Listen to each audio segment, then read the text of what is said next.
Hello friends, myself Dr. Gunjan and I'll be taking your obs and gynae classes. As you can see, our today's topic of discussion is oogenesis. Now what is this oogenesis? The entire process of transformation of the primordial germ cells into mature ovum is called oogenesis.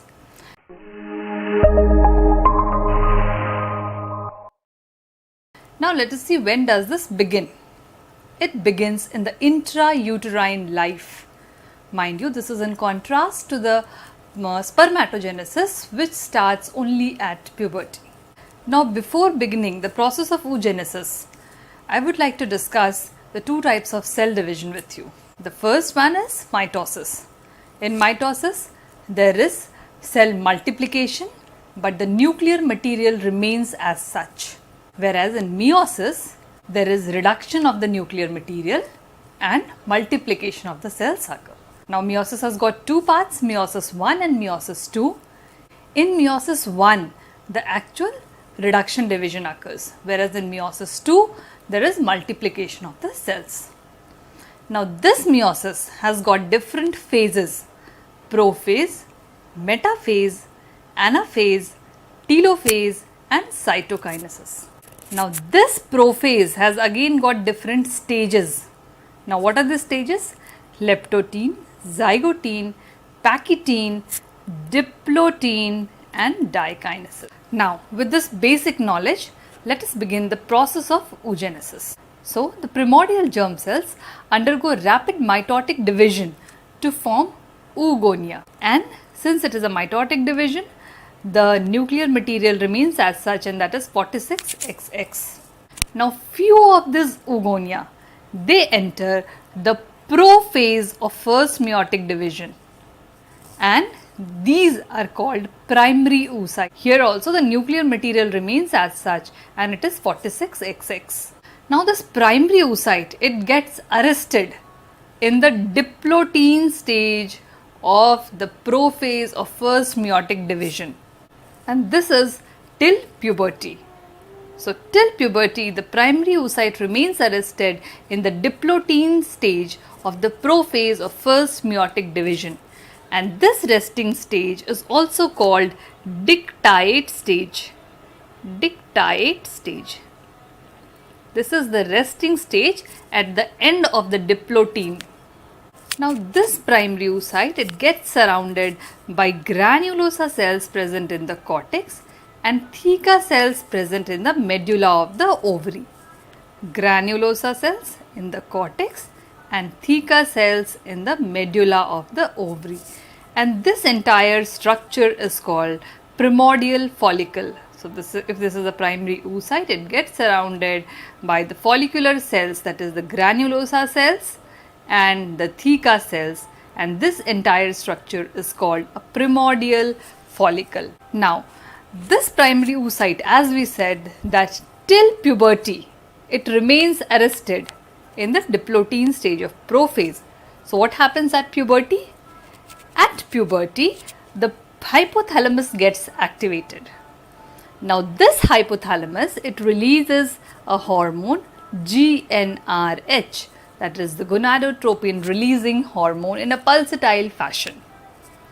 Now this GnRH, it acts on the anterior pituitary and it leads to the release of two hormones, LH and FSH. About FSH we will talk later on.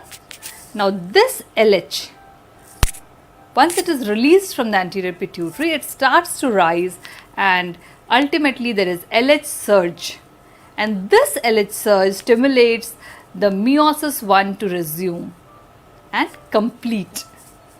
So the primary oocytes, under the effect of LH surge, they complete the first meiotic division, and this leads to the formation of a secondary oocyte and the first polar body. As I said, it is a reduction division. Meiosis I is a reduction division, and so the nuclear material gets divided between the secondary oocyte and the first polar body as 23X and 23X. But here the cytoplasm, maximum of the cytoplasm comes with the secondary oocyte, and with the first polar body there is negligible amount of cytoplasm. Now this secondary oocyte enters meiosis II. but it remains arrested in the metaphase of the second meiotic division, or you can say metaphase 2. So this secondary oocyte, it remains arrested in metaphase 2 till fertilization occurs. Now it is this secondary oocyte which is released at the time of ovulation. As we said, that when there is LH surge, meiosis I resumes, the primary oocyte completes its first meiotic division, leads to the release of secondary oocyte and the first polar body, and this secondary oocyte is released out of the ovary, that is at the time of ovulation. Now the secondary oocyte which is arrested at the metaphase 2, this completes the second meiosis only at the time of fertilization. And after fertilization, it leads to the formation of a mature ovum and a second polar body. Now in this entire process of oogenesis, there are few important questions that you will be asked. And what are these? As I told you, that at the time of ovulation, what is the stage of the oocyte at which it is released? And it is the secondary oocyte which is released from the ovary at the time of ovulation. What is the stimulus for completion of the meiosis I or for ovulation to occur? And that stimulus is LH surge. And what is the time interval between LH surge and ovulation? It is 32 to 36 hours. Now this question can be framed differently, that when does meiosis I resume? It resumes 32 to 36 hours before ovulation. Because this LH surge, it causes meiosis I to resume and then occurs ovulation.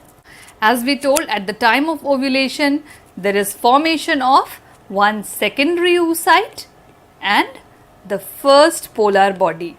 So the first polar body is formed when it is formed at the time of ovulation. And the second polar body, when is it released? It is released at the time of fertilization. Here it leads to the formation of female pronucleus or the ovum and the second polar body. Now, as we have already told, the oogenesis, when does it begin? It begins in the intrauterine life, and this is in contrast to the spermatogenesis, which begins only at the time of puberty. Now we'll talk about few measurements. Number 1, the size of the ova or the female pronucleus. It is 120 to 130 microns. Okay, 120 to 130 microns, and mind you, this is the largest cell in our body. Okay, the largest cell in our body is the female pronucleus. Now what is the size of the resting follicle? It is somewhere around 0.02 mm. At what size does the follicle ovulate? It is 18 to 20 mm. And one more very important question. What is the fertilizable span of the ova? For how long a ovum, when released, can be fertilized? And the answer is 12 to 24 hours. And here in contrast, I'll tell you that what is the time period for which a sperm can fertilize the ova, and that was 48 to 72 hours. Now few points regarding the timeline. When does what happen? So we'll start with the formation of germ cells from the epiblast. The germ cells, they are formed from the epiblast at 2 weeks of gestation, and these germ cells then migrate to the yolk sac, and this occurs at 3 weeks of gestation. After this, these germ cells, they have to migrate to their ultimate location, and that is the gonads. And this migration, although it starts at 4th week only, but this is completed by 6 weeks. So you can see the difference is of 3 weeks. So the germ cells reach the yolk sac at 3 weeks and they reach the gonads at 6 weeks. These germ cells, they undergo rapid mitotic division, and these lead to the formation of Oogonia. When does this happen? This is at 9 weeks of gestation. Again 3 weeks. Few of these Oogonia, they enter the prophase of first meiotic division, and they are called primary oocytes. And when does this happen? This is at 12 to 15 weeks of gestation, again a gap of 3 weeks. Now, these primary oocytes start being surrounded by the follicular cells, that is the granulosa cells from the cortex and the theca cells from the medulla, and it leads to the formation of the primordial follicle. So this formation of the primordial follicle, it starts at 15 to 20 weeks and it is completed by 22 to 24 weeks. Now we have some important questions regarding the number of follicles. Now what are they? The maximum number of follicles are present at 20 weeks of intrauterine life, that is 5 months of gestation. And what is that number? It is 6 to 7 millions. Now they undergo atresia, they degenerate, and at birth only 1 to 2 million of these follicles are present.